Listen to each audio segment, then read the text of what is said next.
இது கடைசி காலம். ஆண்டவருடைய வருகை சமீபித்து விட்டதை நம்ம தெளிவாக பார்க்கிறோம்.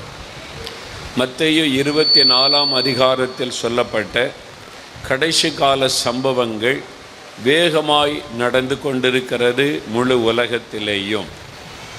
அதில் ரொம்ப முக்கியமான சில காரியங்கள். ஒன்று, கொள்ள நோய். உலகம் தழுவின அளவில் கொள்ள நோய் வந்தது. COVID-19 கொரோனா கொள்ள நோய் முழு உலகத்தையும் பாதித்த ஒரு கொள்ளை நோய். யுத்தங்களையும் யுத்தங்களின் செய்திகளையும் கேள்விப்படுவீர்கள் அப்படின்னு ஆண்டவர் சொன்னார். ரஷ்யா உக்ரைன் யுத்தம் இன்னும் முடிவு பெறவில்லை, தொடர்ந்து நடைபெறுகிறது. சவுதி அரேபியா ஏமன் யுத்தம் சில வருடமாய் தொடர்ந்து நடைபெற்று கொண்டிருக்கிறது. தைவான் நாட்டுக்கு கடல் பகுதியில் சீனாவினுடைய போர்க்கப்பல்கள் நிறுத்தப்பட்டிருக்கிறது. எந்த சமயத்திலும் யுத்தம் உண்டாகலாம். இந்தியாவினுடைய எல்லை பகுதியில் சீனாவுக்கும் நம் தேசத்தின் இராணுவத்திற்கும் கடந்த நாட்களில் யுத்தம் நடைபெற்றது. பாகிஸ்தான் இன்னொரு பக்கம். இப்படி தேசங்களுக்கு விரோதமாய் தேசம். இந்த செய்தியெல்லாம் நம்ம கேள்விப்பட்டு கொண்டே இருக்கிறோம். நிறைய தேசங்களில் உள்நாட்டு யுத்தம் நடைபெறுகிறது. சூடான் நாட்டில் உள்நாட்டு யுத்தம் நடைபெறுகிறது. மியான்மர் தேசத்தில் உள்நாட்டு யுத்தம் நடைபெற்று நிறைய பேர் மரிச்சிருக்கிறாங்க. இப்படி பல தேசங்களிலே நடைபெற்று கொண்டிருக்கிறது. ஜனத்திற்கு விரோதமாய் ஜனம் எழும்புவார்கள். பாருங்கள், மணிப்பூரில் 2 இன மக்கள் வசிக்கிறாங்க. ஜனத்திற்கு விரோதமாய் ஜனம் எழும்பி இருக்கிறாங்க. வட இந்தியாவில் ஹரியானாவில் ஜனத்திற்கு விரோதமாய் ஜனம். இதெல்லாம் இன்றைக்கு அதிகமாக நம்ம கேள்விப்படுகிறோம். இது இயேசு சொன்ன கடைசி காலத்துக்கான அடையாளங்கள். அதில் இன்னொரு அடையாளம் பஞ்சங்கள். பஞ்சங்களை ஆண்டவர் சொல்லியிருக்கிறார். இலங்கை தேசத்தில் கொடிதான பஞ்சம். மக்களுக்கு அரசாங்கத்தில் பணி செய்கிறவர்களுக்கு கூட பாதி சம்பளம்தான் கொடுக்கப்படுகிறது. ஆனால் விலைவாசி எல்லாம் ஏறிவிட்டது.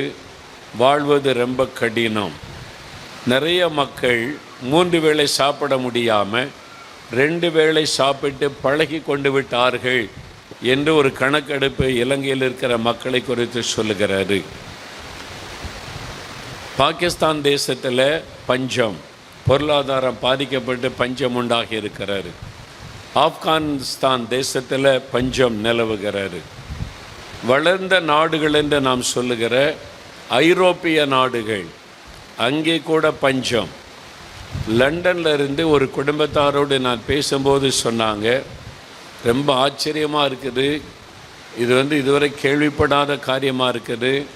அதிகாலையில் இங்கே இருக்கிற இங்கிலாந்து மக்கள், வெள்ளைக்காரங்க ஒரு துண்டு ரொட்டிக்காக கீவில் நிற்கிறாங்க. ஒரு துண்டு ரொட்டிக்காக, பாலுக்காக இலவசமாய் சில நிறுவனங்கள் இலவசமாய் கொடுக்கறதுனால கீவில் போய் நின்று இலவச ரொட்டி வாங்குகிறாங்க. பஞ்சம் இங்கிலாந்து தேசத்தில். ஒரு மாதத்துக்கு முன்னால் தமிழ்நாட்டில் இருக்கிற ஒரு நியூஸ் பேப்பரில் ஒரு பெரிய படம் போட்டிருந்தாங்க. ஆயிரக்கணக்கான மக்கள் அப்படியே கீவில் நிற்கிறாங்க.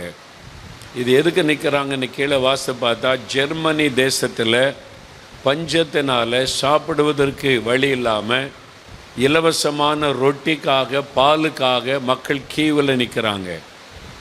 பஞ்சம் ஜெர்மனி தேசத்தில். பிரான்ஸ் தேசத்தில் பஞ்சம். எலக்ட்ரிசிட்டி பயன்படுத்துவதற்கு ரேஷன், வீட்டில் கேஸ் பயன்படுத்துவதற்கு ஒரு நாளைக்கு இவ்வளோ தான் பயன்படுத்த முடியும். அந்த மாதிரி பெட்ரோல் ஒரு நாளைக்கு இத்தனை லிட்டர் தான் போட முடியும். ரேஷன். பஞ்சம் ஐரோப்பா நாடுகளை தாக்கி இருக்கிறார். நான் இப்போ தான் அமெரிக்காவில் ஊழியத்துக்காக போயிருந்தேன். இதுவரை இல்லாத அளவு நிறைய மாற்றங்கள். ஹோம்லெஸ் பீப்புள், வீடு இல்லாத மக்கள் பெருகி கொண்டிருக்கிறாங்க அமெரிக்காவில். பார்க்குகளில் படுத்து கிடக்கிறாங்க, காருகளில் தங்குறாங்க. குடும்பமாக கணவன் மனைவி பிள்ளைகளாக வீடுகளுக்கு வாடகை கொடுக்க முடியாமல் காருகளில் தங்குறாங்க. வீதிகளில் போர்டுகளை வைத்து கொண்டு நாங்கள் 2 குழந்தை இருக்குது, சாப்பாட்டுக்கு உதவி செய்யுங்கன்னு தர்மம் எடுக்கிறாங்க. அமெரிக்காவில், உலகம் முழுவதுமே இன்றைக்கு அது காணப்பட்டு கொண்டு வருகிறார். இந்தியாவில் தினம் 3 கோடி மக்கள் அவங்க பசியோடு படுக்கைக்கு போகிறார்கள் என்பதாய் ஒரு கணக்கெடுப்பை சொல்லுகிறார். உலகம் முழுவதிலும் எல்லா இடத்திலும் பஞ்சங்கள் தீவிரமாய் பரவி கொண்டிருக்கிறதை பார்க்க முடிகிறார். இயேசு சொன்ன அடையாளங்கள் தீவிரமாய் நிறைவேறுகிறார். இதெல்லாம் எதை குறிக்கிறது? அவருடைய வருகை சமீபித்து விட்டார். இனி ரொம்ப காலம் இல்லை. ஆண்டவருடைய வருகை மிக மிக மிக மிக மிக சமீபம். எந்த சமயத்திலும் கடைசி காலம் தோனிக்கலாம். ஆண்டவருடைய வருகை அவ்வளவு சமீபம். அந்தி கிறிஸ்துவின் ஆட்சிக்காக உலகம் தீவிரமாக ஆயத்தம் செய்யப்படுகிறது. அரசாங்கம் என்ன சொல்லுது? 1 கவர்மெண்ட். உலகம் முழுவதும் எல்லா நாடுகளும் அதான் பேசுகிறாங்க. 1 வேர்ல்டு 1 கவர்மெண்ட். ஒரே அரசாங்கம், ஒரே லீடர். இதை குறித்த பேச்சு உலக அளவில் காணப்படுகிறது. விமானங்கள் எல்லாம் எழுதுகிறாங்க 1 வேர்ல்டு என்பதாக. நம்மெல்லாம் ஒரே உலகம், ஒரே லீடர். அந்தி கிறிஸ்துவின் வருகைக்கு உலகம் ஆயத்தப்படுத்தப்பட்டு கொண்டே வருகிறதை பார்க்க முடிகிறது. இது எல்லா இடத்திலும் காணப்படுகிறது. அப்போ இயேசுடைய 2ஆம் வருகைக்கு முன்னால் இந்த உலகத்தில் ஒரு காரியம் நடக்க போகிறது. அதுதான் கடைசி கால எழுப்புதல். அல்லேலூயா. பின்மாறி காலத்து மழை, ஆவியின் மழை ஊற்றப்பட போகிறது. எண்ட் டைம் வேர்ல்டு ரிவைவல், கடைசி கால உலக எழுப்புதல். அந்த எழுப்புதலுக்கு தான் தேவன் உலகத்தை ஆயத்தப்படுத்தி கொண்டிருக்கிறார். நம்ம எல்லாம் அதுக்காகத்தான் ஆண்டவர் ஜெபிக்க வைத்து கொண்டிருக்கிறார். எழுப்புதல் வரப்போவது என்பதற்கு ஒரு பெரிய அடையாளம், ஜெபிக்கிற மக்கள் திரளாய் பெருகுவார்கள். ஜெபம் பண்ணுவதற்கு மக்கள் பெருகினாலே எழுப்புதல் வரப்போகிறது என்று அர்த்தம். அல்லேலூயா. ஒரு மாபெரும் எழுப்புதல், உலகம் தழுவின எழுப்புதல் வரப்போகிறது. ஒரு பக்கம் உலக அளவில் பாதிப்புகள் பெருகினாலும் ஆண்டவர் இதை நன்மையாய் மாற்றி கொண்டு வருகிறார். அமெரிக்கா தேசத்தில் இதுவரை இல்லாத அளவு ஜனங்கள் ஜெபிக்க ஆரம்பித்திருக்கிறாங்க. அல்லேலூயா. ஜெபத்துக்கு முக்கியத்துவம் கொடுக்குறாங்க, ஜெபிக்க ஆரம்பிச்சிருக்கிறாங்க. தெருக்களில் நின்று பிரசங்கம் பண்ணி ஊழியம் செய்கிற மக்களை நிறைய இடங்களில் அமெரிக்காவிலே பார்க்க முடிந்தது. தேவன் ஒரு பக்கம் பலமாய் கிரியை செய்து கொண்டிருக்கிறார். இங்கிலாந்து தேசத்தில் வாலிபர்கள் இதுவரை இல்லாத அளவு எல்லாருக்கும் தெரியப்படுத்தி ஒரு பெரிய ஜெப ஒரு அலை எழும்பி கொண்டிருக்கிறது இங்கிலாந்து தேசத்தில். என்ன எல்லாருக்குமே அரசாங்கத்தை குறித்த நம்பிக்கை அற்று போய்விட்டது. அவங்கெல்லாம் அரசாங்கத்தை நம்பினாங்க, செல்வ செழிப்பை நம்பினாங்க. இப்போ அரசாங்கத்தால் ஒன்றும் செய்ய முடியாது, நம்முடைய தேசம் பாழாகி கொண்டிருக்கிறது, எந்த அரசாங்கம் வந்தாலும் நமக்கு உதவி செய்ய முடியாது என்கிறதை மக்கள் அறிய ஆரம்பிச்சிட்டாங்க. அதனால் எல்லா இடத்துலையுமே கர்த்தரை தேடணும் என்ற உணர்வு கிறிஸ்தவ தேசங்களுக்குள்ளே வந்திருக்கிறாரு. அல்லேலூயா. நியூசிலாந்தில் ஒரு காலத்தில் ஒய் காட், கடவுளை பற்றி சொன்னால் கடவுள் எதுக்குங்க அப்படின்னு கேட்டாங்க. கடவுள் எதுக்கு? ஒய் காட், எனக்கு எல்லாருக்கும் அரசாங்கம் இருக்குது, எல்லாம் கிடைக்குதுன்னு. ஆனால் இப்போது அதே நியூசிலாந்தில் பொது இடத்துல 15,000 மக்கள் எல்லா சபைகளை சார்ந்தவங்க ஒன்று கூடி உபவாசம் பண்ணி ஜெபிக்கிறாங்க. மாற்றம் வந்திருக்கிறது. அல்லேலூயா. உலக அளவில் ஒரு ஜெப ஆவி பரவி கொண்டிருக்கிறது. மக்கள் இப்போ அதிகமாக ஜெபிக்க ஆரம்பித்திருக்கிறாங்க. இதெல்லாம் எதை வெளிப்படுத்துகிறது என்றால் ஒரு மாபெரும் எழுப்புதல் வரப்போகிறது. அதுதான் அடையாளம்தான் இவைகள் எல்லாமே. உலகமெல்லாம் ஜனங்கள் ஜெபித்தாலும் அதிகமாய் மக்கள் தியாகத்தோடு ஜெபிக்கிறது நம்முடைய இந்தியாவில் தான், அதுவும் தமிழ்நாட்டில் தான். அல்லேலூயா. இந்த மாதிரி தரையில் உட்கார்ந்து தரையில் முழங்கால் போட்டு இப்படி ஜெபிக்கிற மக்களை வேறு நாடுகளில் பார்க்க முடிவதில்லை. அதனால தான் ஆச்சரியமாய் உலகமே இந்தியாவில் ஜெபிக்கிற மக்களை நோக்கி பார்க்குறாங்க. அதனால் தேவன் இந்த தேசத்தில் ஜெபிக்கிற மக்களை திரளாய் பெருக பண்ணி கொண்டே வருகிறார். உள்ளங்கிளவு மேகம் எழும்பி விட்டது, பெருமழையின் இரைச்சல் கேட்க ஆரம்பித்து விட்டது. நம்முடைய தலைமுறையில் ஒரு பெரிய எழுப்புதல் வரப்போகிறது. இனி ரொம்ப காலம் அல்ல, வெகு சீக்கிரத்தில் இந்த எழுப்புதலை நாம் பார்க்க போகிறோம்.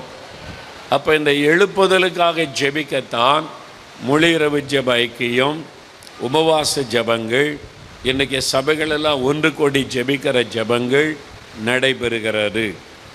இதுவரைக்கும் இல்லாத அளவு சிஎஸ்ஐ திருச்சபையில், திருநெல்வேலி டயசிஸ் சிஎஸ்ஐ திருச்சபையில் கடந்த ஜூன் மாதம் 2 நாள் உபவாச ஜெபம். அந்த பிஷப் எழுப்புதலுக்காக உபவாசத்தை ஜெபம் பண்ண வாங்கன்னு அழைப்பு கொடுத்து ஏராளமான மக்கள், சபை மக்கள் வந்து 2 நாள் உபவாசம் பண்ணி ஜெபித்தார்கள். அந்த பிஷப் போதகர்கள் எல்லாம் முழங்கால் நின்று ஜெபிக்கிறாங்க. அவங்க சொன்னாங்க முழிரவு ஜெபம் செய்ய வேண்டும். கடந்த வெள்ளிக்கிழமை பொது மைதானத்தில் முழிரவு ஜெபம் 50,000த்துக்கு அதிகமான மக்கள் வந்து கண்ணீரோடு ஜெபிக்கிறாங்க. எப்படி இதெல்லாம் பார்த்தா இது கிரகிக்க முடியாத காரியம். ஆவியானவர் தான் இதை செய்து கொண்டிருக்கிறார். மனிதனால் இப்படியெல்லாம் செய்ய முடியாது. எழுப்புதல் சமீபித்து விட்டதுனால ஆவியானவர் இந்த மாதிரி ஜெபிக்கிற மக்களை திரளாய் பெருக பண்ணுகிறார். அதற்காக ஆண்டவருக்கு ஸ்தோத்திரம். எழுப்புதல் சமீபித்து விட்ட இந்த காலத்தில் நாம் ஜெபத்தை தீவிரப்படுத்த வேண்டும். இன்னும் அதிகமாக ஜெபிக்கணும். 1 மணி நேரம் ஜெபிக்கிறவங்க 1.5 மணி நேரம், 2 மணி நேரம் ஜெப நேரத்தை கூட்ட வேண்டும். 2 மணி நேரம் ஜெபிக்கிறவங்க ஒரு 3 மணி நேரம் ஜெபத்தை அதிகப்படுத்த வேண்டும். இரவு நேரங்களிலே விழித்திருந்து ஜெபிக்க வேண்டும். உபவாசம் பண்ணி ஜெபிக்க வேண்டும். சபைகளிலே எல்லா நாளும் ஜெபம் இருக்கணும். திங்கட்கிழமை, செவ்வாய்க்கிழமை, புதன்கிழமை, வியாழக்கிழமை, வெள்ளிக்கிழமை எல்லா நாளும் ஜெபங்கள் வைக்கப்பட வேண்டும். சபைக்கு பெயரே ஜெப வீடு. ஆண்டவர் வைத்த பேர் என்னுடைய வீடு சகல ஜனங்களுக்கும். அங்கிருந்து ஜெப சத்தம் எழும்பணும். ஆராதனை சத்தம் நமக்கு அவசியம். பாட்டு பாடுவது, துதிப்பது, அதை விட அதிகமாக ஜெப சத்தம் எழும்ப வேண்டும். அதுதான் வேதம் சொல்லுகிறது, ஜெப வீடு. அங்கிருந்து ஜெபிக்கிற சத்தம் எழும்பணும். சபையிலிருந்து ஜெப சத்தம் எழும்பணும். எல்லா சர்ச்சிலையும் முழிரவு ஜெபம் நடக்கணும். அல்லேலூயா. எல்லா சபையிலையும் உபவாச ஜெபம் நடக்கணும். முழிரவு ஜெபம் நடக்க வேண்டும். மலேசியாவிலே எனக்கு ஒரு தமிழ் சபை தெரியும். அந்த சபை வேகமாய் வளருகிறது. என்ன காரணம் என்று பார்த்தால் எல்லா வெள்ளிக்கிழமையும் முழிரவு ஜெபம். மாதத்தில் 4 முழிரவு ஜெபம் நடத்துகிறாங்க. எல்லா வெள்ளிக்கிழமையும் சபை மக்கள் கூடி வந்து ராத்திரி எல்லாம் ஜெபிக்கிறாங்க. அந்த மாதிரி பாஸ்டர்மார்கள் விசுவாசிகளை ஜெபத்தில் பழக்க வேண்டும். ஜனங்கள் விசுவாசிகள் ஜெபிக்க வர ஆயத்தமாக இருக்கிறாங்க. வெள்ளிக்கிழமை ஆனால் முழிரவு ஜெபம் பண்ண ஜனங்கள் ஆயத்தமாக இருக்கிறாங்க. ஊழியர்கள் அவங்கள உருவாக்கணும், சொல்லி கொடுத்து ஜெபிக்க வைக்கணும். அப்போ அவங்களுடைய சபை வேகமாய் வளரும். திரளான ஆத்துமாக்களை தேவன் தருவார். அந்த காலம் இது எழுப்புதலின் காலம். உள்ளங்கையளவு மேகம் எழும்பிவிட்ட ஒரு காலம். இந்த காலத்தில் இந்த முகாமுக்கு கர்த்தர் ஒரு நல்ல வாக்கு கொடுத்திருக்கிறார். எழுந்து புசி, நீ பண்ண வேண்டிய பிரயாணம் வெகு தூரம், நீ புசித்து கூடி. எலியாவுக்கு சொல்லப்பட்ட வார்த்தை அது 1 ராஜாக்கள் 19ஆம் அதிகாரத்தில் இருக்கிறது.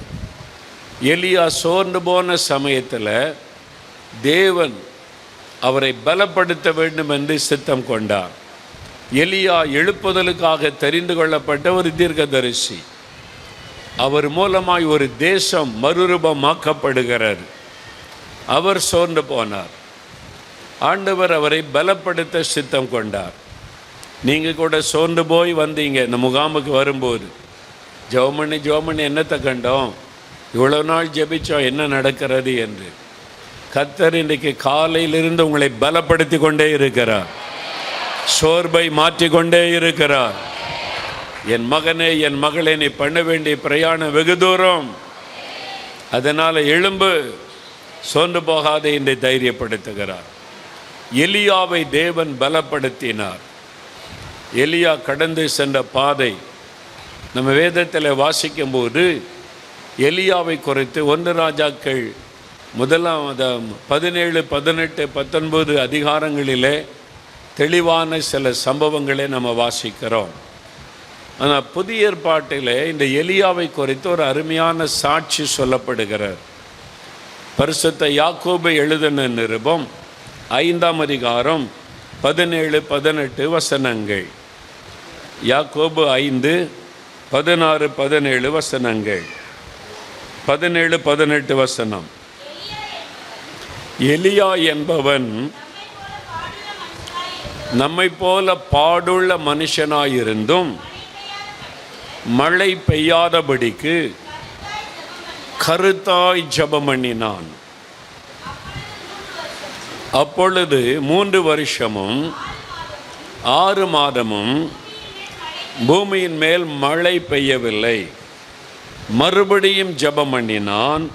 அப்பொழுது வானம் மழையை பொழிந்தது, பூமி தன் பலனை தந்தது. பாருங்க, எலியாவனுடைய ஜெபத்தை குறித்து வேதம் சாட்சி கொடுக்கிறார். எலியாவனுடைய ஜெபம் அது எப்படிப்பட்டதாக இருந்தது என்று வேத புஸ்தகத்தில் ஒவ்வொரு தேவ மனிதர்களை குறித்தும் விசேஷமான சாட்சிகள் சொல்லப்படும். ஆபிரகாம் என்று எடுத்துக்கொண்டால் ஒரு பக்கம் விசுவாசிகளின் தகப்பன் என்று சொல்லப்படுகிறது. இன்னொரு பக்கத்தில் தேவனுடைய சிநேகிதன் சாட்சியாக சொல்லப்படுகிறார். ஏனோக்கு என்று எடுத்துக்கொண்டால் தேவனோடு உலாவின ஒரு மனிதன் என்று சொல்லப்படுகிறார். தாவீதை எடுத்துக்கொண்டால் தேவனுடைய இருதயத்திற்கு ஏற்றவன் என்று சொல்லப்படுகிறார். இப்படி ஒவ்வொரு இடத்துக்குள்ளே விசேஷமான காரியங்களை ஆவியானவர் குறிப்பிட்டு எழுதி வைத்திருக்கிறார். அதில் எலியா என்று வரும் பொழுது அவர் பெரிய தீர்க்கதரிசி. அவர் மூலமாய் தேவன் பெரிய அற்புத அடையாளங்களை எல்லாம் செய்தார். ஆனால் அவருடைய ஜெபத்தை குறித்து வேதம் சாட்சி கொடுக்கிறார். கருத்தாய் ஜெபம் பண்ணுவாராம். கடமைக்கான ஜெபம் அல்ல, பேருக்கான ஒரு ஜெபம் அல்ல, வழக்கத்தின்படியான ஒரு ஜெபம் அல்ல, கருத்தான ஜெபம். அதனால் அவருடைய ஜெபத்தில் அற்புதங்கள் நடைபெற்றது. கருத்தாக நம்ம ஜெபிக்கும் போது தான் அற்புதங்கள் நடக்கும். கடமைக்காக, பேருக்காக, ஒப்புக்காக நம்ம ஜெபம் பண்ணினால் அந்த ஜெபம் வல்லமை இல்லாதது, பிரயோஜனமற்றது. எலியாவுடைய ஜெபத்தை குறித்து ஆவியானவர் சாட்சியாக எழுதி வைத்திருக்கிறார். கருத்தாய் ஜெபம் பண்ணினார். எலியா ஜெபிக்கிறார். மரித்து போன மகன் உயிரோடு எழும்புகிறான். விதவையனுடைய மகன் உயிர் பெற்று எழும்புகிறான். மரிச்சிட்டான், ஆனால் இவர் ஜெபிக்கும் போது உயிர் பெற்று எழும்புகிறார். எலியா ஜெபம் பண்ணுகிறார். வானத்தின் அக்கினி இறங்கி வந்து பட்சிக்கிறார். எலியா ஜெபம் பண்ணுகிறார். 3.5 ஆண்டு காலம் மழை பெய்யாதபடி வானம் அடைக்கப்பட்டு விடுகிறார். இதை குறித்து ஒரு பக்தன் ஒரு புஸ்தகத்தில் எழுதுகிறார். எலியா வந்தார், வானத்தை பூட்டினார், சாவியை பாக்கெட்டில் போட்டுக்கொண்டு போய்விட்டார். இனி எலியா வந்தால் தான் திறக்கப்பட முடியும். வானத்தை அடைச்சிட்டு போயிட்டார். மறுபடியும் எலியா ஜெபித்த போது தான் மழை பொழிகிறாரு. அந்த ஜெபத்தை குறித்து, எலியாவுடைய ஜெபத்தை குறித்து சாட்சி சொல்லப்படுகிறார். அப்போ எலியா ஜெபித்து மரித்த குழந்தை எழும்புகிறாரு. வானத்தின் அக்கினி இறங்குகிறது. மழை பெய்கிறது. அதிசயம் நடக்கிறது. நீங்கள் ஜெபிச்சா நடக்குமா? நீங்கள் ஜெபம் பண்ண அப்படி நடக்குமா? அல்லேலூயா. சிலர் சொல்லுவாங்க, எலியா பெரிய தீர்க்கதரிசிங்க, அவர் ஜெபம் பண்ணால் அதெல்லாம் நடக்கும், நான் ஜெபம் பண்ணால் நடக்குமா அப்படின்னு நம்ம நினைப்போம். அதனால் ஆவியானவர் அந்த வார்த்தை எழுதும்போது எப்படி எழுதியிருக்கிறார் பாருங்க. எலியா என்பவன் நம்மை போல பாடுள்ள மனுஷனாக இருந்தும் அதை தான் கவனிக்கணும். ஆவியானவர் எவ்வளோ அழகா ஒரு காரியத்தை சொல்லி வைத்திருக்கிறார். எலியா என்பவன் பெரிய தீர்க்கதரிசி. அவன் ஜெபம் பண்ணின போது, கருத்தாய் ஜெபித்த போது வானம் அடைக்கப்பட்டது. அப்படி எழுதப்படவில்லை. எலியா என்பவர் நம்மை போல பாடுள்ள மனிதன். கை வைத்து சொல்லுங்க, எலியா என்னை போல பாடுள்ள மனிதன். ஆவியானவர் எழுதி வச்சிருக்கிறார். நம்மை போல பாடுள்ள மனிதனாக இருந்தும் கருத்தாய் ஜெபம் பண்ணினா, ஜெபிக்கணும்னு வந்துட்டா கருத்தாய் ஜெபம் பண்ணுவார். பரலோகம் அந்த ஜெபத்துக்கு உடனே பதில் கொடுக்கும். அந்த மாதிரி ஜெபம். அதான் வேதம் சாட்சி கொடுக்கிறார். நம்மை போல பாடுள்ள மனுஷர் என்றால் எப்படி? இப்போ நம்ம சில சமயம் பயப்படுகிறோம். ரட்சிக்கப்பட்டிருந்தாலும் அபிஷேகம் பெற்றிருந்தாலும் சில சூழ்நிலை வரும்போது ஒரு பயம் நமக்கு வருகிறார். பயமே வந்ததில்லை அப்படின்னு யாரும் சொல்ல முடியாது. நமக்குள்ள ஒரு பயம் வர்றதுனால தானே நீ பயப்படாதேன்னு ஆண்டவர் பேசுகிறார். அப்போ நம்மளும் பயப்படுகிற மனிதர்கள். எலியா பயந்தார் தெரியுமா? 1 ராஜாக்கள் 19ஆம் அதிகாரத்தில் ஏசபேல் என்கிற ராணி சொல்லுகிறாள், நாளைக்கு எலியாவுடைய தலையை எடுத்துற அப்படின்னு சொல்லுகிறாள். அவ்வளோ கர்த்தருக்காக வைராக்கியமாய் நின்ற எலியா பயந்து வனாந்தரத்தில் ஓடினான் என்று எழுதப்பட்டிருக்கிறார். பயந்து. நம்மை போல பயப்படுகிற மனிதர். அவரும் ஒரு சூழ்நிலையில் பயந்தார். நாமும் பயப்படுகிறோம். ஒரு சூழ்நிலையில் பயப்படாமல் தைரியமாக சவால் விட்டார். கர்த்தர் தெய்வமா பாகல் தெய்வமா பார்த்துடலாம் அப்படின்னு. ஒரு சமயத்தில் பயந்தார். நாம அப்படிதான். சில சமயம் நல்ல தைரியமாக விசுவாசமாக முழங்குவோம். ஒரு சமயத்தில் ஒரு பயம் வந்துடும். என்ன ஆகுமோ எப்படி ஆகுமோன்னு. நமக்குள்ள பயம். எலியாவும் பயந்தார். நம்மை போல பயப்படுகிற மனிதர். நம்ம சில சமயம் சோர்ந்து போகிறோம். எத்தனை பேர் சொல்லியிருக்கிறீங்க, போதும் ஆண்டவரே என்னை எடுத்துக்கொள்ளுங்க, வாழ்ந்ததெல்லாம் போதும், ஜெபம் பண்ணதெல்லாம் போதும் அப்படி சொல்லியிருக்கிறீங்களா? சோர்ந்து போகிறோம். எலியா கூட சோர்ந்து போனார். 1 ராஜாக்கள் 19:4 சூரச் செடியின் அடியில் போய் படுத்து கிடந்து, போதும் கர்த்தாவே என்னை எடுத்துக்கொள்ளும், என் பிதாக்களை காட்டில நான் நல்லவன் அல்ல அப்படின்னு சொல்றார். மனம் சோர்ந்து விட்டது.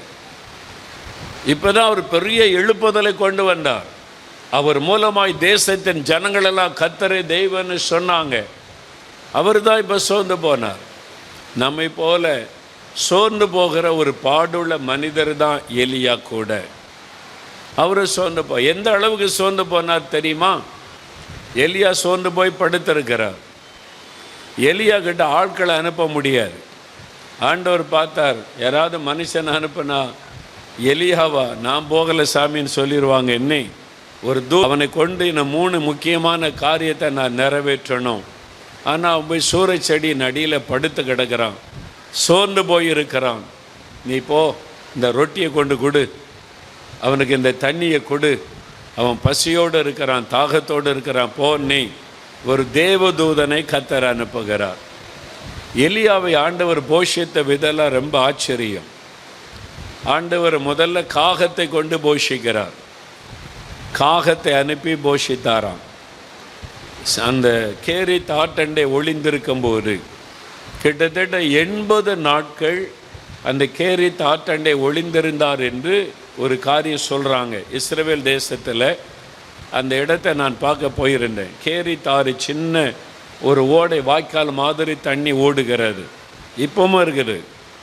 அதனுடைய தண்ணீரெல்லாம் நான் குடித்து பார்த்தேன். அப்போ அந்த இடத்துல 80 நாள் இருந்ததாக சொல்கிறாங்க. தண்ணீர் வற்றி போனது. இப்போ ஆண்டவர் சாரிபாத்துக்கு அனுப்பி விதவை மூலமாய் போஷிக்கிறார். ஒரு விதவை மூலமாக அவருக்கு ரொட்டி கொடுத்து ஆண்டவர் போஷிக்கிறார். அது 3.5 வருஷம். அதன் பிறகு இப்போ பாருங்க, வனாந்தரத்தில் படுத்து கிடக்கும்போது தேவதூதனை கொண்டு கர்த்தர் போஷிக்கிறார். எவ்வளோ ஒரு அற்புதமான ஆண்டவர் நமக்கு இருக்கிறார். உங்களை பட்டினி போடவே மாட்டார். தேசத்தில் பஞ்சம் வந்து ஒருத்தருக்கு ஒன்று கிடைக்கலன்னு சொன்னால் கூட உங்கள் வீட்டில் அடுப்பு எரியும், உங்கள் வீட்டில் சமையல் பண்ணுவீங்க. உங்களை ஆண்டவர் பட்டினியாக விடவே மாட்டார். அவர் நம்மை போஷிக்க அறிந்திருக்கிற தேவன். எலியாவை பஞ்ச காலத்தில் எவ்வளோ அழகாக போஷித்தார் பாருங்க. இப்போ வனாந்தரத்தில் யாருமே போகாத இடம், அங்கே சூறைச்செடியினர் இடையில் படுத்து கிடந்தா தேவதூதனை அனுப்புகிறார் ஆண்டவர். அவன் தட்டி எழுப்பி எலும்பு புசி குடின்னு சொன்ன உடனே எலியா எழுந்தார். பார்த்தா தழலில் சுடப்பட்ட அப்பமும் தண்ணியும் இருக்குது. அப்பத்தை சாப்பிட்டாரு, தண்ணியை குடித்தார், திரும்ப படுத்துட்டார். இது யார் கொண்டு வந்தது? இது வனாந்தரம். இந்த ரொட்டி எப்படி வந்துச்சு, தண்ணி எப்படி வந்துச்சு, யாராவது கொண்டு வந்தாங்களான்னு பார்க்கவே இல்லை. தேவதூதன் பக்கத்தில் நிற்கிறான். தேவன் அனுப்பிவிட்டு பரலோகத்திலேருந்து பார்த்துக்கிட்டே இருக்கிறாரு. இவன் யாரையும் சட்டை பண்ணலை, சாப்பிட்டான், குடித்தான், திரும்ப படுத்துட்டான். எப்படி இருக்கும் யோசிச்சு பாருங்க. அவனுக்கு என்ன, ரொட்டி யார் கொண்டு வந்தா என்ன, தண்ணீர் யார் கொண்டு வந்தா என்ன, நான் இப்போ சாகணும், அவ்வளோதான். ஆண்டவர் பார்த்தார், என்னடா இவனுக்கு தேவதூதனை அனுப்பி ரொட்டியும் தண்ணியும் கொடுத்தா திரும்ப படுத்துக்கிட்டான். இவன் நமக்கு தேவையில்லை, இந்த வனாந்தரத்தில் முடிஞ்சு போகட்டும், நான் வேறு ஆளை எழுப்புறேன் அப்படின்னு சொல்லலை. ஆண்டவர் பார்க்குறாரு. தேவதூதன் ஆண்டவரை எட்டி பார்த்துருப்பான். என்ன ஆண்டவரே பாருங்க, இவன் திரும்ப படுத்துக்கிட்டான் அப்படின்னு சொன்னால், இல்லை அவன் ரொம்ப சோர்ந்துட்டான், எனக்காக வைராக்கியம் உள்ளவன், கர்த்தர் தான் தெய்வனை சவால் விட்டவன், எல்லாரையும் எதிர்த்து தனியாக நின்று அவன் ஜெபம் பண்ணினவன், இப்போ ரொம்ப சோர்ந்துட்டான். ஓகே, இன்னொரு துண்டு ரொட்டி கொண்டு போ, இன்னொரு கிண்ணத்தில் தண்ணி கொண்டு போ, கமான் அப்படின்னு சொல்லி 2வது முறை அனுப்புகிறார். 2வது முறை ரொட்டியும் தண்ணி குடித்த பிறகு தான் கொஞ்சம் தெம்பு வருது. இப்போ ஆண்டவர் சொல்லுகிறார், நீ பண்ண வேண்டிய பிரயாணம் வெகு தூரம். எலியாவே, உன்னை கொண்டு நான் செய்து முடிக்க வேண்டிய வேலை இன்னும் இருக்கிறது. நீ சோர்ந்து போய் படுத்திருந்தாலும் நான் உன்னை விட மாட்டேன். ஆண்டவர் உங்களை பார்த்து சொல்றார், என் மகனே, என் மகளே, நீ சோர்ந்து போய் போதும் கர்த்தாவை எடுத்துக்கொள்ள நீ ஜெபம் பண்ணினால் இந்த ஜெபத்தை கேட்க முடியாது. ஏன்னா உன்னை கொண்டு நான் இன்னும் 10 பேரை ரட்சிக்க வேண்டும், உன்னை கொண்டு இன்னும் 10 கிராமங்களை சந்திக்க வேண்டும், இன்னும் உன்னை கொண்டு என்னுடைய திருச்சபையை கட்டி எழுப்ப வேண்டும், உன்னை கொண்டு இன்னும் அநேகருக்கு அற்புதங்களை நான் செய்ய வேண்டும், உன் மூலமாய் சப்பானிகளை நடக்க வைக்க வேண்டும், கடைசி கால எழுப்புதல் திட்டத்தில் உன்னை பயன்படுத்த வேண்டும். எழும்பு, நீ பண்ண வேண்டிய பிரயாணம் வெகு தூரம், நீ செய்ய வேண்டிய காரியம் நிறைய இருக்கிறது. எலியாவே, சிரியாவில் இன்னொரு ராஜாவின் அபிஷேகம் பண்ண வேண்டும், இஸ்ரவேலுக்கு ஒரு ராஜாவை யெகூவை அபிஷேகம் பண்ண வேண்டும், உன்னுடைய ஸ்தானத்தில் ஒரு தீர்க்கதரிசி அபிஷேகம் பண்ண வேண்டும். 3 விசேஷமான காரியம் இருக்கிறது. உன்னை கொண்டுதான் நான் அதை செய்வேன். நீங்க சோர்ந்து போனாலும் கர்த்தர் உங்களை விட மாட்டார். நீங்க சோர்ந்து போனாலும் உங்களை கொண்டுதான் தேவன் அதை நிறைவேற்றுவார். அந்த திட்டத்தை வைத்து விட்டால் உங்களை கொண்டுதான் அதை நிறைவேற்றுவார். அல்லேலூயா. உங்கள் மூலமாய் அவர் செய்ய வேண்டிய காரியம் இருக்கிறது. அதுக்காகத்தான் தேவன் உங்களை கொண்டு வந்து உங்களோட பேசி உங்களை உருவாக்கி உங்களை பலப்படுத்தி கொண்டிருக்கிறார். அவர் எலியாவின் தேவன், சோர்ந்து போகிறவர்களை பலப்படுத்துகிற தேவன் அவர். சோர்வு எல்லாருக்குமே வரும். நான் சோர்ந்து போயிருக்கிறேன் எத்தனையோ முறை. ஊழியத்தின் ஆரம்ப காலத்திலெல்லாம் ரொம்ப சோர்ந்து போய் படுத்துருவேன். ஜபமும் வேண்டாம், ஒன்று வேண்டாம், போங்க ஆண்டவரே அப்படின்னு சொல்லி. ஆண்டவர் விட மாட்டார். திரும்பி தட்டி எழுப்பி, சோர்ந்து போகாத, நான் கூட இருக்கிறேன், கமான் அப்படின்னு கூட கூட்டிகிட்டே வந்துட்டார் இத்தனை வருஷ காலம். அல்லேலூயா. நீ சோர்ந்து போயிட்டல, இனிமேல் நீ எனக்கு வேண்டாம், நான் வேறு ஆளை பார்த்துக்கிறேன்னு கர்த்தர் சொல்லவில்லை. தேவன் உங்களை குறித்து வைத்திருக்கிற திட்டத்தை உங்களை கொண்டு தான் நிறைவேற்றுவார். உங்கள் மூலமாக தான் அது நடக்கும். அல்லேலூயா. பாருங்க, இயேசு இந்த உலகத்தில் ஊழியம் செய்த போது நிறைய ஆயிரக்கணக்கான அற்புதங்களை செய்தார். அற்புதம்னா சப்பானியை நடக்க பண்ணுவது, குருடருக்கு பார்வை கொடுப்பது, எவ்வளவு அற்புதம் செய்தார். எருசலேம் தேவாலயத்தை சுத்திகரித்த போது, இயேசு தேவாலயத்துக்கு வந்திருக்கிறார் என்று சப்பானிகள், குருடர்கள், ஊனர்கள் எல்லாரும் வந்துட்டாங்க. இயேசுவே இயேசுவேன்னு தேவாலயத்தில் எல்லாரையும் அவர் சுகமாக்கினார் அப்படின்னு நம்ம யோவான் எழுதின சுவிசேஷத்தில் வாசிக்கிறோம். அப்போஸ்தலர் நடபடிகள் 3ஆம் அதிகாரம் வரும்போது பேதுரும் யோவானும் தேவாலயத்துக்கு வர்றாங்க. அங்கே 40 வருஷமாக அவர் சப்பானி உட்கார்ந்துருக்கிறார். இயேசு எத்தனை முறை எருசலேமுக்கு வந்திருக்கிறாரு, தேவாலயத்துக்கு வந்திருக்கிறார். அதே தேவாலயத்தில் எத்தனை பேர் அவர் குணமாக்கி இருக்கிறார். இவன் எப்படி சுகமாக்காமல் போனான்? பெரிய ஆச்சரியம். 40 வருஷமாக சப்பானியாக தேவாலயத்தின் வாசலில் உட்கார்ந்துருக்கிறான். இவன் எப்படி சுகமாகாமல் இயேசுவனிடத்தில் வராமல் போனான் என்பது. ஏன் ஆண்டவர் இவனை குணமாக்காமல் வச்சிருந்தார்? அவருக்கு தெரியும், எழுப்புதல் காலத்தில் பேதுரும் யோவானும் வருவாங்க. இது பேதுரு தான் இந்த அற்புதத்தை செய்யணும், பேதுரு மூலமாக தான் இந்த அற்புதத்தை நான் நிறைவேற்ற வேண்டும். அப்போ அவன் பிரசங்கத்தை கேட்டு 5000 பேர் ரட்சிக்கப்படுவாங்க அப்படின்னு தேவன் அவனை வைத்திருந்தார். அதனால தான் யாராவது என்கிட்ட ஜெபிக்க வந்து சுகமாகலை, நான் சோர்ந்து போக மாட்டேன். யாரோ ஒரு ஆளை கொண்டு சுகமாக்குவதற்கு தேவன் வைத்திருக்கிறார். சாதாரண ஆளை வச்சு அவங்கள சுகமாக்கி விடுவார். அல்லேலூயா. அவருக்கு தெரியும் யாரை வச்சு யாரை குணமாக்கணும்னு. உங்களை வைத்து அநேகரை ஆண்டவர் குணமாக்க போகிறார். உங்க மூலமா அற்புத அடையாளம் நடக்க போகிறது. எழுப்புதல் காலத்தில் ஒவ்வொருவரையும் கர்த்தர் பயன்படுத்த போகிறார். அப்ப ஆண்டவர் சொல்றார், சோர்ந்து போகாத, எழும்பு, பலன்கொள், நீ பண்ண வேண்டிய பிரயாணம் வெகு தூரம். ஆண்டவர் சோர்வை மாற்றுகிறார். சோர்ந்து போனான்.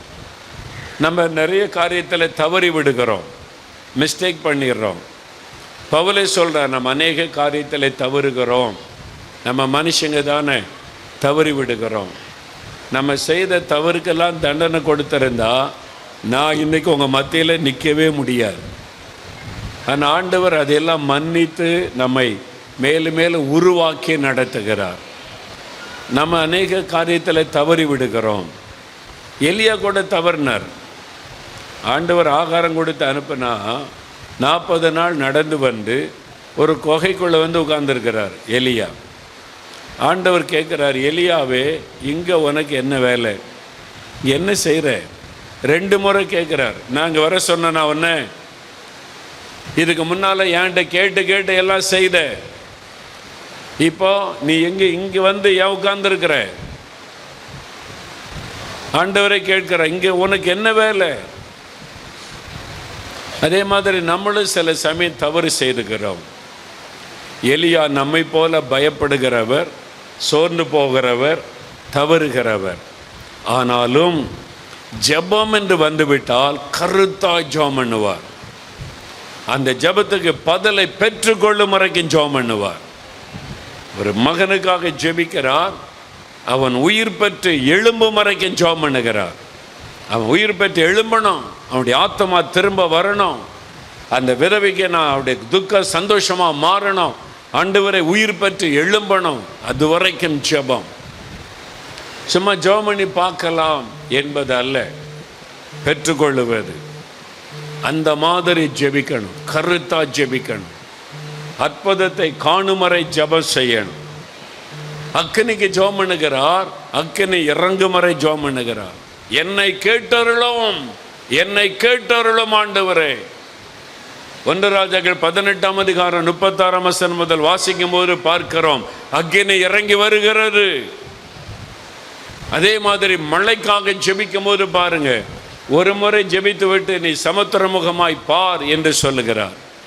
வேலைக்காரன் பார்க்குறான், ஒன்றும் தெரியல, மேகம் கிளியராக இருக்குது, வானம் கிளியராக இருக்குது, மேகமே வரல, மழைக்குறி அறிகுறி தெரியுதா பார் என்று கேட்கிறார். இன்னும் 7 முறை போய் பார், நான் இன்னொரு முறை ஜெபிக்கிறேன், இன்னொரு முறை ஜெபிக்கிறேன், இன்னொரு முறை ஜெபிக்கிறேன். தொடர்ந்து ஜெபிக்கிறார். அந்த மேகம் எழும்புகிறதை பார்க்க வரைக்கும் ஜெபிக்கிறார். உள்ளங்கையளவு மேகம் எழும்பி விட்டது. அவருடைய ஜெபம் பதிலை பெற்றுக்கொள்ளும் வரைக்கும் ஜெபம். அந்த பையன் உயிர் பெற்று எழும்பினா அதற்கு ஜெபம். அக்கினி இறங்குவதற்கு இறங்கும் வரைக்கும் ஜெபம். மழை மேகம் வரும் வரைக்கும் ஜெபம், பெருமழையின் இரைச்சல் கேட்கிறது. விசுவாசம், விசுவாசத்தோடு ஜெபிக்கிறார், எதிர்பார்ப்போடு ஜெபிக்கிறார். அதான் கருத்தான ஜெபம். போன வாரம் நீங்கள் என்ன ஜெபம் பண்ணீங்க? சிலரை கேட்டால் ஞாபகமே இருக்காரு. போன வாரமா என்ன ஜெபிச்சேன்னே தெரியல, பதில் வந்துச்சா தெரியல, என்ன ஜெபிச்சோன்றதும் மறந்துடுது, பதில் வந்துச்சா அப்படின்றதும் தெரியல. இப்படி தான் நம்ம ஜெபம் இருக்குது. அதனால தான் நான் என்ன சொல்லுவேன், ப்ரேயர் டைரி வைத்து கொள்ளுங்க. ஒரு டைரியில் எழுதின என்னென்ன காரியத்துக்கு நீங்கள் ஜெபிக்கிறீங்க, அப்போ தொடர்ந்து ஜெபிக்கணும். அதை பெற்றுக்கொள்ளும் வரைக்கும் ஜெபம் பண்ணி அதை பெற்றுக்கொண்டதை நீங்கள் அறிந்து கொள்ளணும். அப்போ உங்களுடைய விசுவாசம் பலன் அடையும். நீங்கள் என்ன ஜெபிச்சிங்கன்றதையும் மறந்துடுறோம், பதில் வந்துச்சா வரலையான்றதும் தெரியலை. எலியா அப்படி கிடையாது, ஜெபிக்க ஆரம்பித்தா பதில் வரணும், பெற்றுக்கொள்ளும் வரைக்கும் ஜெபம். அல்லேலூயா. அந்த மாதிரி நம்ம ஜெபிக்கணும். இங்கே எலியா ஜெபிக்கும் போது 3 காரியத்துக்கு ஜெபித்தது 1 ராஜாக்கள் 17 அதிகாரம் 18 அதிகாரத்திலே வாசிக்க முடியும். வேதங்கள் வசனம் அதெல்லாம் உங்களுக்கு தெரியும். நான் சம்பவத்தை மாத்திரம் சொல்லுகிறேன். முதலாவது, விதவையின் மகன் மரித்து விட்டான், அவன் உயிர் பெற்று எழும்புவதற்கு ஜெபம் பண்ணுகிறார். விதவையின் மகன் மரித்து விட்டான், அவன் ஜீவன் போய்விட்டது. மரித்து கிடக்கிறவன் உயிர் பெறுவதற்காக ஜெபம் பண்ணுகிறார். அங்கே ஒரு எழுப்புதல் நடைபெறுகிறது. ஒரு வீட்டுக்குள்ள செத்து போனவன் உயிர் பெற்று எழும்புகிறான். அது ஒரு எழுப்புதல். அதே மாதிரி நாமும் உங்கள் தெருவில், உங்கள் கிராமத்தில், உங்கள் பக்கத்து வீடுகளில் ஆத்துமாக்கள் மரித்து கிடக்கிறது. பாவம் செய்கிற ஆத்துமா சாகும். நீங்கள் பாருங்கள், அவங்களுடைய ஆத்துமா மரித்து கிடக்கிறது. சரீரத்தில் உயிர் இருக்கிறது, அவங்களுக்குள்ள இருக்கிற விலையேற பெற்ற ஆத்துமா மரித்து கிடக்கிறது. அந்த ஆத்துமா உயிர் பெறுவது தான் ரட்சிப்பு. அந்த ஆத்துமா ரட்சிக்கப்படுவது தான் உயிர் பெற்று எழும்புவது. அதுக்கு நம்ம ஜெபிக்கணும். அல்லேலூயா. நீங்கள் ஒரு காலத்தில் மரித்து கிடந்தீங்க, உங்களுடைய ஆத்மாவில் பாவ கரைபடிந்து பாவத்தை நிமித்த ஆத்மா மரித்து போயிருந்தது. ஆண்டவரோடு தொடர்பு கொள்ள முடியல, சமாதானம் இல்லை, நிம்மதி இல்லை. யாரோ ஒருவர் உங்களுக்காக ஜெபித்தாங்க, சுவிசேஷத்தை சொன்னாங்க, இயேசுவை ஏற்றுக்கொண்ட போது மரித்து கிடந்த உங்களுடைய ஆத்மா உயிர் பெற்று விட்டது. நீங்கள் எழுப்புதல் அடைஞ்சிருக்கிறீங்க. அல்லேலூயா. இப்போ உங்களுடைய ஆத்மாவில் சந்தோஷம், ரட்சிப்பின் மகிழ்ச்சி. நான் பாவத்துக்கு மரித்து இன்றைக்கு இயேசுக்காக உயிரோடு இருக்கிறேன் என்கிற அனுபவத்தில் இருக்கிறீங்க. அப்போ மரித்து கிடக்கிற ஆத்மா உயிர் பெறுகிறது. அதுதான் எழுப்புதலுக்கான ஜெபம். நம்முடைய தேசத்தில் 143 கோடி மக்கள். இன்றைக்கு உலகத்திலேயே அதிக ஜனத்தொகை உள்ள தேசமாய் இந்தியா மாறிவிட்டது. சீனா தேசத்தை நம்ம முந்திவிட்டோம் ஜனத்தொகையில். கோடிக்கணக்கான ஆத்துமாக்கள் மரித்து கிடக்கிறது. பாவத்தை நிமித்தம் மதுபானம், போதை வசுகள், உலக சிற்றின்பங்கள், மாயைகள், தவறான நம்பிக்கைகள், பிசாசனுடைய கிரியைகள், அதில் ஆத்துமாக்கள் மரித்து கிடக்கிறது. அவங்க உயிர் பெற்று எழும்பணும். எலியா மாதிரி ஜெபிக்கணும். ஆண்டவரே, இவங்க உயிர் பெறணும், இந்த ஆத்மா ரட்சிக்கப்படணும், இந்த வாலிபர்கள் ரட்சிக்கப்படணும், இவங்க எழும்பணும், மரித்து கிடக்கிற இந்த ஆத்மா உயிர் பெறணும். எலியாவை போல ஜெபிக்கணும். அதான் எழுப்புதலுக்கான ஒரு முக்கியமான ஜெபம். உங்கள் வீட்டிலேயே ஆத்மாக்கள் மரித்து கிடக்கிறது. உங்கள் கணவர் ரட்சிக்கப்படலையா, அவங்க ஆத்மா மரித்து கிடக்கிறது. உங்கள் பிள்ளைகள் ரட்சிக்கப்படலையா, அந்த ஆத்மா மரித்து கிடக்கிறது. உங்கள் தெருவில், பக்கத்து வீட்டில், எதிர் வீட்டில் உங்களை ரொம்ப நேசிக்கிறாங்க, அன்பாக இருக்கிறாங்க, பக்தியாக இருக்கிறாங்க, ஆத்மா மரித்து கிடக்கிறது. அந்த ஆத்மா உயிர் பெறணும். அதான் ரட்சிப்பு. உங்கள் ஜெபத்தினால் அது உயிர் பெறும். இப்போ அவன் மரித்து போன அந்த பையன், அவன் தனக்காக ஜெபிக்க முடியாது, ஏன்னா மரித்து கிடக்கிறான். எலியா ஜெபிக்கணும். எலியா ஜெபித்த போது மரித்து போன பையன் உயிர் பெற்று எழும்பினான். நீங்க ஜெபிக்கும் போது அப்படி நடக்கும். அல்லேலூயா. உங்களை சுற்றில் இருக்கிற மக்களை நினைத்தபடி ஜெபிக்கணும். ஆத்துமாக்கள் ரட்சிக்கப்படணும், ஆத்துமாக்கள் மனம் திரும்பணும், ஆத்துமாக்கள் மரித்து கிடக்கிற ஆத்துமாக்கள் உயிர் பெற்று எழும்பணும் அப்படின்னு நீங்கள் ஜெபிக்கணும். உங்கள் தெருவில் இருக்கிறவங்க, உங்கள் கிராமத்தில் இருக்கிறவங்க, உங்கள் சொந்தக்காரங்க, அவங்களை குறிவைத்து அவங்க உயிர் பெறுவதற்காக ஜெபிக்கணும். எலியா எப்படி அந்த பையன் மேலே விழுந்து ஜெபித்தாரோ அதே மாதிரி நீங்கள் கவனம் வைத்து குறிப்பாக நீங்கள் ஜெபிக்கணும். ஜெபிக்கும்போது ஆண்டவர் அந்த ஆத்துமாக்களை உயிர் பெற செய்வார். திரளான மக்கள் ரட்சிக்கப்படுவாங்க. அல்லேலூயா. நீங்கள் ஜெபிக்க ஜெபிக்க ஜெபிக்க மரித்த போனவர்கள் உயிர் பெற்று எழும்புவாங்க. உங்கள் கிராமமே ரட்சிக்கப்படும். உங்கள் தெருவில் எல்லாம் ரட்சிக்கப்படுவாங்க. சென்னையில் எனக்கு ஒரு குடும்பத்தை தெரியும். அவங்க வீட்டுக்கு போனால் ஒரு தெரு, அந்த தெருவில் நிறைய வீடுகள் குடும்பங்கள் இருக்கிறாங்க. 1-2 குடும்பம் தான் ரட்சிக்கப்பட்டவங்க. இவங்க நல்லா ரட்சிக்கப்பட்டு ஜெபிக்கிறவங்க. மற்றவங்க எல்லாம் ரட்சிப்பின் அனுபவம் இல்லாத சில கிறிஸ்தவர்கள், அப்புறம் கிறிஸ்தவர் அல்லாத குடும்பங்கள், அதான் நிறையா இருக்கிறாங்க வரிசையாக.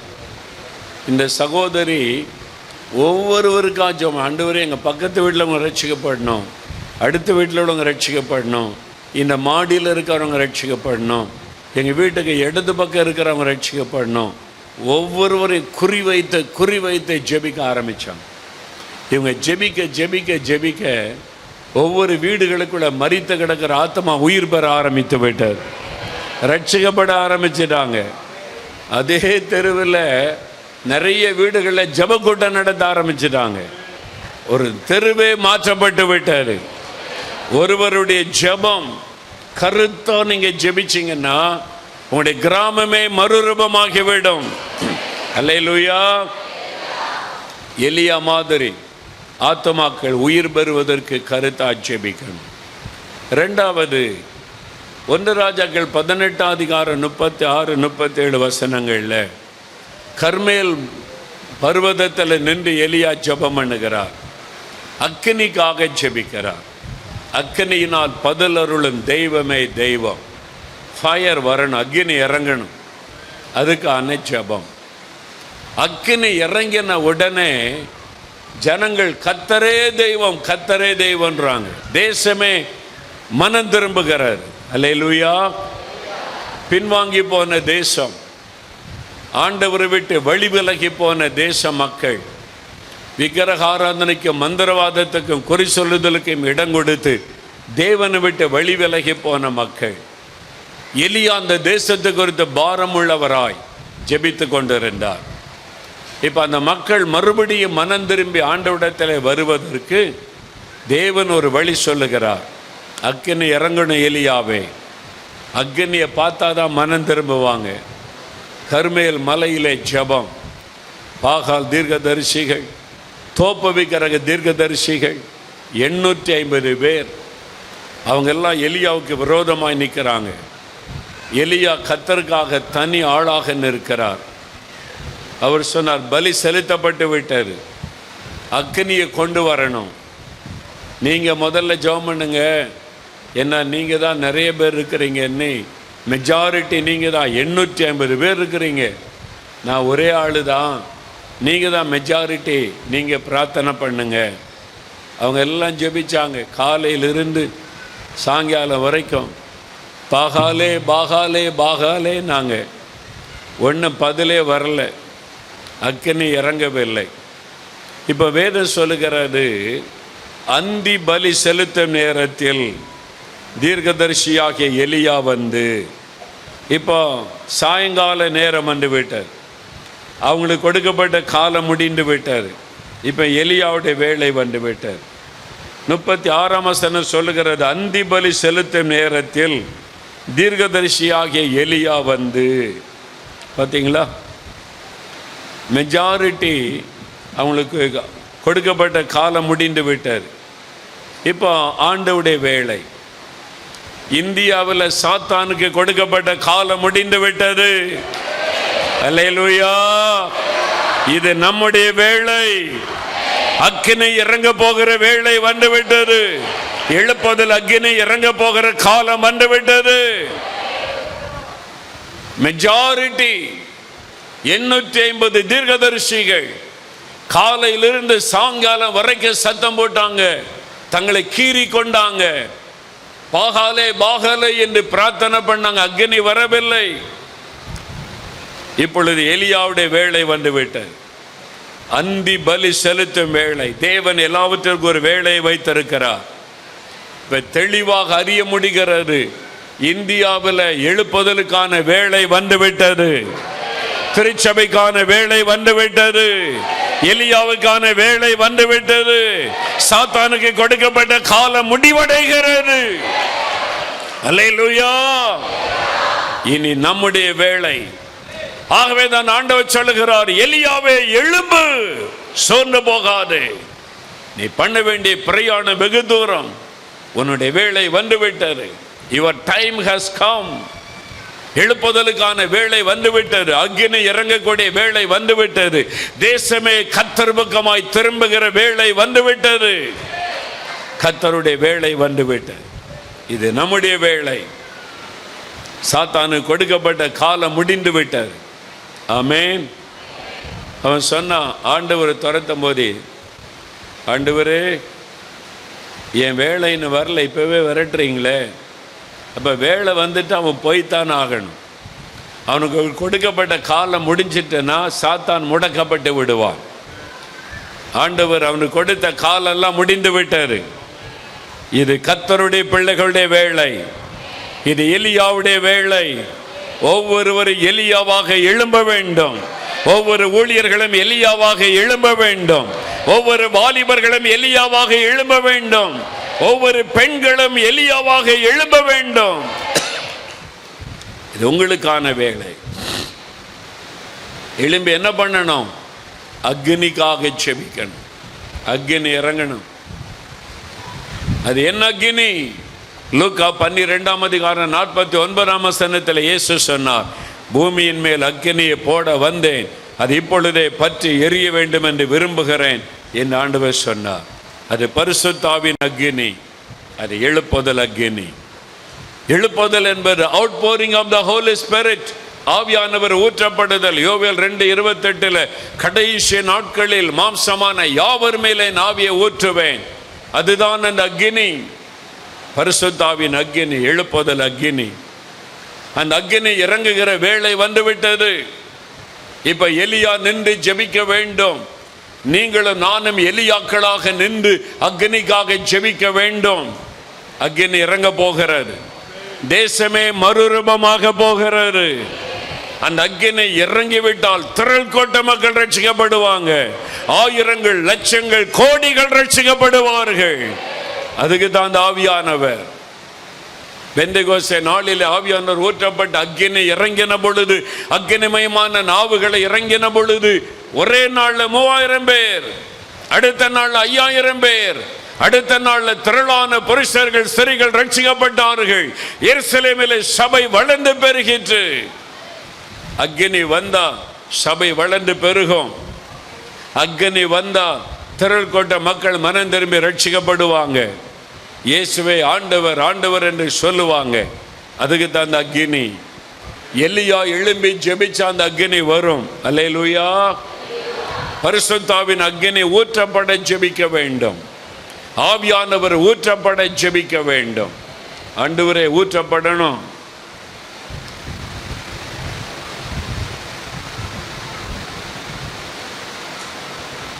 இந்தோனேஷியா தேசம் ஆயிரக்கணக்கான தீவு கூட்டங்கள் நிறைந்த தேசம். அந்த தேசத்தில் அநேக ஆண்டுகளுக்கு முன்னால் ஒரு கிராமத்தில், இந்த சின்ன ஆலயத்தில் திடீரென்று தீ பற்றி கொண்டது. அப்படியே ஓட்டு பகுதியில் தீ எரிய ஆரம்பித்தது.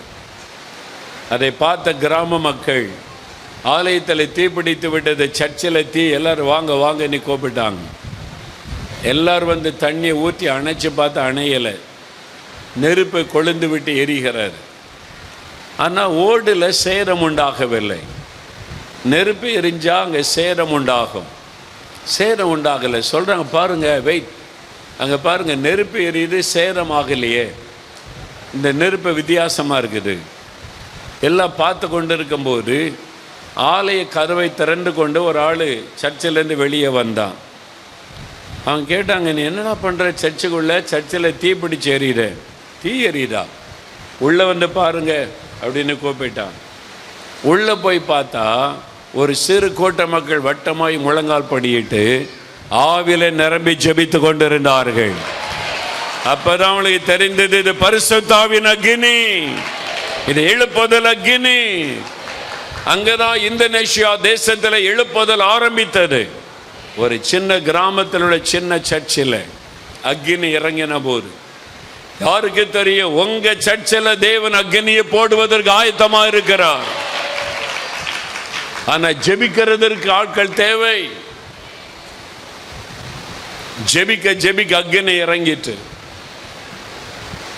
1906 வருஷம் ஒரு பெரிய எழுப்புதல், பெந்தேகோஸ்தே எழுப்புதல் அமெரிக்காவிலிருந்து ஆரம்பித்து நடைபெற்றது. அதே சமயத்தில் உலகத்தில் பல நாடுகளில் எழுப்புதல். பூனாவில், மகாராஷ்டிரா மாநில பூனாவில் பண்டித ராமாபாய் என்கிற ஒரு சகோதரி, பிராமண குடும்பத்திலிருந்து ரட்சிக்கப்பட்டவர்கள், பெண்கள், விதவை பெண்கள், அநாதை பெண்களை வைத்து ஒரு பெரிய ஆசிரமம் வைத்திருந்தாங்க, முக்தி மிஷன் என்று சொல்லி. பெண்கள் மத்தியில் எழுப்புதல் வரணுன்றது அவனுடைய ஜபம். பெண்கள் மத்தியில் எழுப்புதல் வரணும். அப்போவே 125 வருஷத்துக்கு முன்னாலே ஜெபிச்சிருக்கிறாங்க. 1906 வருஷத்தில் அந்த பெண்கள் எல்லாம் கூடி ஜெபிக்கும் போது எப்படி பெந்தேகோஸ்தே நாளில் ஆவியானவர் இறங்கினாரோ அதே மாதிரி அக்னிமயமான நாவுகள் வந்து ஒவ்வொரு பெண்கள் மேல் அமர்ந்தது. அவங்க எல்லாம் ஆவியினாலே நிரப்பப்பட்டாங்க. அதனுடைய விளைவு அந்த பகுதி முழுவதிலும் பெண்கள் போய் சுவிசேஷம் அறிவித்து திரள் கூட்ட மக்கள் ரட்சிக்கப்பட்டாங்க. அந்த மாதிரி ஒரு எழுப்புதல் இந்த அறந்தாங்கியிலே வரப்போகிறது, தமிழ்நாட்டில் வரப்போகிறது, இந்தியாவிலே வரப்போகிறது. அதுக்கு தான் எலியா மாதிரி ஜெபிக்கணும், அக்னியை அனுப்புங்க ஆண்டவரே. மூன்றாவது கடைசியாய் 1 ராஜாக்கள் 18ஆம் அதிகாரம் 41ஆம் வசனம் முதல் வாசிக்கும் போது, கர்மேல் மலையின் சிகரத்தின் மேலே எலியா ஏறி மழைக்காக ஜெபிக்கிறார். முகம் முழங்காலில் பட குனிந்து மழைக்காக. இன்னும் 7 முறை ஜெபிக்கிறேன்னு போய் பார். 8வது முறை மேகம் எழும்பி வருகிறார். பெருமழையின் இரைச்சல் கேட்கிறது என்று சொல்லுகிறார். மழை பெய்கிறது. தேசத்தில் ஒரு செழிப்பு. சகரியா 10ஆம் அதிகாரம் 1ஆம் வசனம் சொல்லுகிறாரு, பின்மாறி காலத்து மழைக்காக வேண்டிக் கொள்ளுங்கள். அது என்ன மழை? ஆவியின் மழை. பரிசுத்த ஆவியானுடைய மழை தேசத்திலே பெய்ய வேண்டும். அந்த ஆவியானுடைய மழை பெய்தால் தேசமே மறுரூபமாகிவிடும். பின்மாறி காலத்து மழைக்காக வேண்டிக் கொள்ளுங்கள். அதுதான் நம்முடைய தேசத்துக்கு இன்றைக்கு அவசியம். பின்மாறி காலத்து மழை பெய்யணும் ஆண்டவரே என்பதாக. நான் தென்கொரியா போயிருந்த பொழுது அந்த தேசத்தின் எழுப்புதலை பார்த்த பொழுது, எங்கள் தேசத்தில் எப்படி எழுப்புதல் வருமா ஆண்டவரே? 35 வருஷத்துக்கு முன்னால் நான் அந்த பாளையங்குச்சி ஆலயத்தில் முழங்கால் படியிட்டு கண்ணீர் விட்டு ஜெபம் பண்ணினேன். இது சின்ன தேசம், கொரிய மக்கள் 1-2 பாஷை பேசுகிறாங்க, ஒரே இன மக்கள் இருக்கிறாங்க. இவங்க மத்தியில் மாற்றம் வந்து விட்டது. எங்கள் இந்தியா பெரிய தேசம், 1500க்கு மேலே மொழி பேசுகிறாங்க. கலாச்சாரம் வித்தியாசம், மத நம்பிக்கைகள் வித்தியாசம், பழக்க வழக்கங்கள் வித்தியாசம். ஒரு பக்கம் மதுபானம், இன்னொரு பக்கம் போதை வசதிகள், ஒரு பக்கம் பில்லிசூனிய மந்திரவாதம், நிறைய தவறான நம்பிக்கைகள். தேசமே இப்படி பாழ்பட்டு கிடக்கிறதே, எப்படி மாறும்? அப்போ ஆண்டவர் சொன்னார், நீ சந்தேகப்படாத. ஒரு கிராமம் அழுக்கடைஞ்சு கிடக்குது, தெருவெல்லாம் அழுக்காக இருக்குது, நிறைய அசுத்தங்கள் இருக்குது, குப்பைகள் கிடக்கிறது. ஒரு பெரும் மழை பெய்தால் என்ன ஆகும்? நான் எங்கள் கிராமத்தில் 4 மாடி கிராமத்தில் பார்த்துருக்கிறேன். பெரும் மழை பெய்தால் தெருவெல்லாம் தண்ணி ஓடும். அந்த மழை பெய்து ஒரு 2 மணி நேரம் 3 மணி நேரம் தண்ணீர் ஓடி முடித்து வந்து பார்த்தா தெருவே க்ளீனாக இருக்கும், சுத்தமாக. பார்த்துருக்கீங்களா? எல்லா குப்பைகளும் அடிச்சிட்டு போயிடும். ஆண்டவர் சொன்னார், மகனே, ஒரு மழை ஒரு கிராமத்தை ஒரு பட்டணத்தை எப்படி சுத்திகரிக்கிறது பார்த்தியா? அதே மாதிரி பரிசுத்தாவின் மழை வெள்ளம் போல ஊற்றப்படும் போது தேசத்தில் இருக்கிற பாவங்கள், சாபங்கள், பிசாசின் கிரியைகளை எல்லாம் வாஷ் அவுட் பண்ணப்பட்டு விடும். தேசம் சுத்திகரிக்கப்பட்டு விடும். தேசம் மறுரூபமாக்கப்பட்டு விடும். அதற்கு தான் பின்மாறி காலத்து மழைக்காக ஜெபம் பண்ணுங்க. ஆவியானவர் வெள்ளம் போல ஊற்றப்படணும், அதுக்கு ஜெபம் பண்ணுங்கன்னு சொல்லி. அப்போ பின்மாறி காலத்து மழைக்காக ஜெபிக்கணும். இதான் எழுப்புதலுக்காக எலியா ஜெபித்த ஜெபம். எல்லாரும் எழுந்த நில்லுங்க, எல்லாரும் எழுந்த நில்லுங்க. ஒரு 5 நிமிடம் நாம் ஜெபித்து முடிக்க போகிறோம். எலியாவை போல கருத்தா ஜெபிக்கணும். எலியா நம்மை போல பாடுள்ள மனுஷனாக இருந்தும் கருத்தா ஜெபம் பண்ணினார். முதலாவது, பாவத்தில் மரித்து கிடக்கிற ஆத்துமாக்கள் உயிர் பெற வேண்டும் என்று ஜெபிக்கணும். ஆண்டவரே, பாவத்தில் மரித்து கிடக்கிற ஆத்துமாக்களை உயிர்ப்பியும். ஆவியானவர் உயிர்ப்பிக்கட்டும், ரட்சிக்கப்படட்டும், மனம் திரும்பட்டும், அவருடைய ஆத்மாவிலே உயிர் வரட்டும், ஜீவன் வரட்டும் என்று ஜெபிக்கணும். 2வது, அக்கினி இறங்கணும். ஆவியானவர் அக்னியாக இறங்கணும். எல்லா சபைகளில் ஊழியர்கள் மேலே, வாலிபர்கள் மேலே, சிறு பிள்ளைகள் மேலே இந்த அக்னி போடப்பட வேண்டும். பரிசுத்தாவின் அக்னி, எழுப்புதல் அக்னி போடப்படணும். 3வது, ஆவியின் மழை ஊற்றப்பட வேண்டும். பின்மாறி காலத்தை மழை ஊற்றப்படணும். அதான் எழுப்புதல். அப்போ அதுக்காக ஜெபிக்க தான் தேவன் அழைத்து வந்திருக்கிறார். எல்லா வலதுகரம் வைத்து 2 நிமிடம் ஜெபம் பண்ணுங்க. முதலாவது, ஆத்துமாக்கள் மரித்த கடத்திற்கு கிடக்கிற ஆத்துமாக்கள் உயிர் பெறணும். ஆண்டவரே, எல்லாம் ஜெபிங்க. மரித்த கிடக்கிற ஆத்துமாக்கள் உயிர் பெறணும். பாவத்தில் மரித்து கிடக்கிற ஆத்துமாக்களை உயிர்ப்பையும் உயிர்ப்பையும் உயிர்ப்பையும். ஆவியானவரே உயிர்ப்பையும். பாவத்தில் சாபத்தில் அடிமைப்பட்டு மரித்து கிடக்கிற எங்கள் தேச மக்களை உயிர்ப்பையும். ஆண்டவரே, ஆத்துமாக்கள் உயிர்ப்பிக்கப்படட்டும், ரட்சிக்கப்படட்டும், உயிர் பெற்று எழும்பட்டும், பாவ அடிமைத்தனத்தில் இந்த விடுதலை அடையட்டும். அந்த எழுப்புதல் உண்டாவதாக. ஆவியானவர் அதை செய்வீராக, செய்வீராக, செய்வீராக. ஆண்டவரே, ஜனங்கள் உயிர் பெற்று எழும்பட்டும். ஆண்டவரே, அக்னியை போடும். சபைகள் மேல் அக்னியை போடுங்க. ஆண்டவரே, பெந்தெகோஸ்தே நாளிலே இறங்கின அக்னி எல்லா சபைகளிலும் இறங்குவாராக. பரிசுத்தாவின் அக்னி போடப்படுவதாக. எழுப்புதல் அக்னி போடப்படுவதாக. அக்னி அக்னி இறங்கட்டும். ஜெபிங்க ஜெபிங்க ஜெபிங்க. அக்னியை போடுங்க. ஆண்டவரே, பூமியின் மேல் அக்னியை போட வந்தேன் என்று சொன்னீரே. பெந்தெகோஸ்தே நாளில் அக்னியை போட்டீரே. எங்க சபையில போடுங்க. எங்களுடைய வாலிபர்கள் மேல் அக்னியை ஊற்றுங்க. எங்களுடைய சிறு பிள்ளைகள் மேல் அக்னியை ஊற்றுங்க. ஊழியக்காரர்கள் மேல் அக்னியை ஊற்றுங்க. அக்னி இறங்கட்டும். ஆண்டவரே, அக்னியை போடுங்க. ஆண்டவரே, எழுப்புதல் அக்னி, எழுப்புதல் அக்னி போடப்படுவதாக. ஆவியின் மழை ஊற்றப்படட்டும். பின்மாறி காலத்தை மழைக்காக ஜெபிக்கிறோம். எங்களுடைய தேசம் எங்கிலும் பின்மாறி காலத்தை மழை பெய்வதாக. எல்லாரும் ஜெபம் பண்ணுங்க. 1 நிமிடம். எங்களுடைய தேசம் எங்கிலும் பின்மாறி காலத்தை மழை பெய்ய வேண்டும் என்று ஜெபிக்கிறோம். ஆண்டவரே, பின்மாறி காலத்தை மழைக்காக ஜெபிக்கிறோம். ஆவியின் மழை ஊற்றப்படுவதாக. எழுப்புதல் எழுப்புதல் எழுப்புதலுக்காக ஆவியின் மழை ஊற்றப்படுவதாக. எங்களுடைய தேசம் எங்கிலும் ஊற்றப்படுவதாக. ஆவியின் மழை ஊற்றப்படுவதாக. ஆவியின் மழை ஊற்றப்படுவதாக. கர்த்தர் ஜெபத்தை கேட்டார். ஆண்டவர் இதே மாதிரி எலியாவை போல ஜெபிக்க, எலியாவை போல எழுப்புதலுக்காக எழும்ப உங்களை கர்த்தர் தெரிந்து கொண்டிருக்கிறார். உங்களை தேவன் பயன்படுத்த போகிறார். உங்களை கொண்டு அந்த எழுப்புதலை கட்டளையிட போகிறார். எழும்பு எழும்பு எலியாவே, எழும்பு. நீ பண்ண வேண்டிய பிரயாணம் வெகு தூரம். எழுப்புதல் திட்டங்களை நிறைவேற்ற வேண்டும். சோர்ந்து போகாத எழும்பு. ஆண்டவர் சொல்லி இருக்கிறார். அல்லேலூயா. எலியா ஜெபித்த போது அற்புதம் நடைபெற்றது. எலியாவின் தேவன் தான் உங்களுடைய தேவன். நீங்க ஜெபித்த ஜெபத்திற்கு ஆண்டவர் பதில் தருகிறார். கடைசியா 2 நிமிஷம் உங்களுக்காக ஜெபிக்க போறீங்க. உங்களுக்கு ஏதோ ஒரு ஜெப குறிப்பு இருக்கலாம்.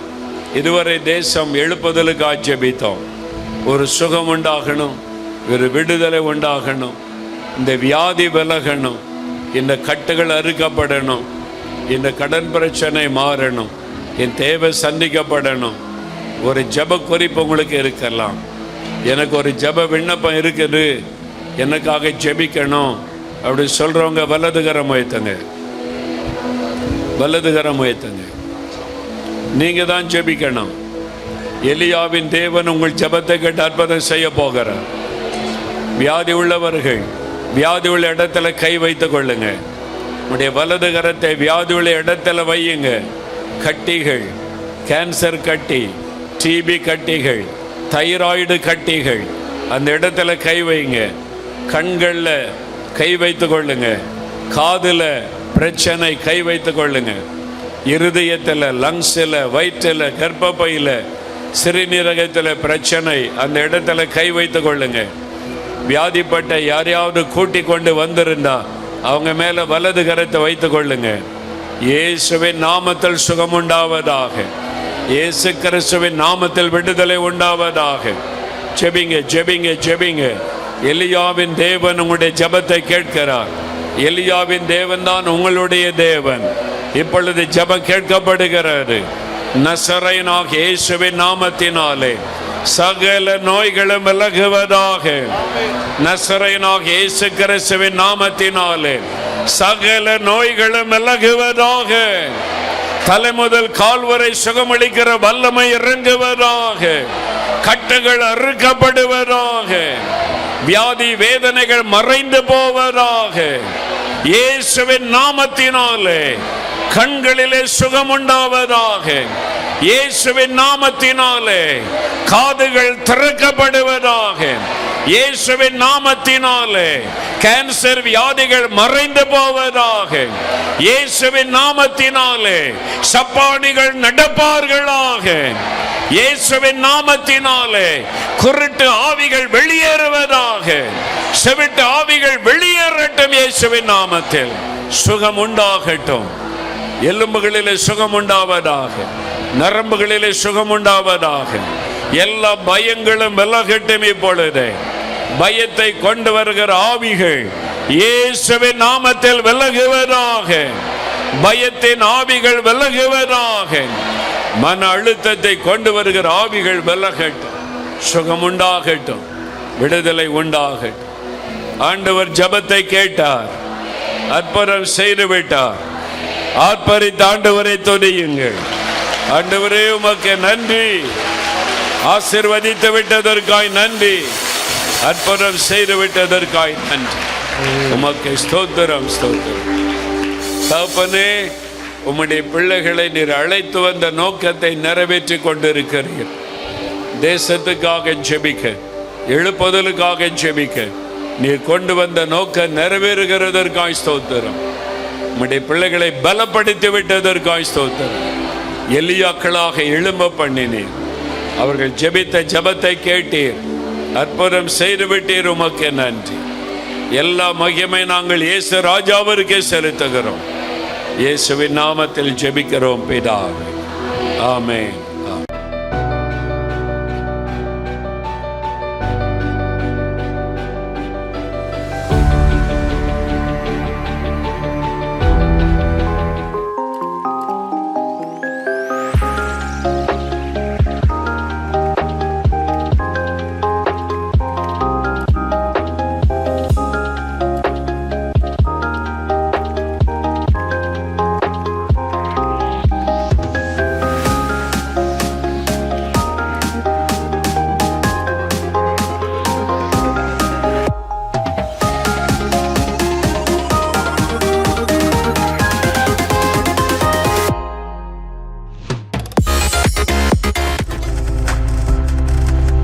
நீங்கள் பார்த்து கொண்டிருப்பது உங்கள் ஜாய் டிவி. உங்கள் துக்கம் சந்தோஷமாய் மாறும்.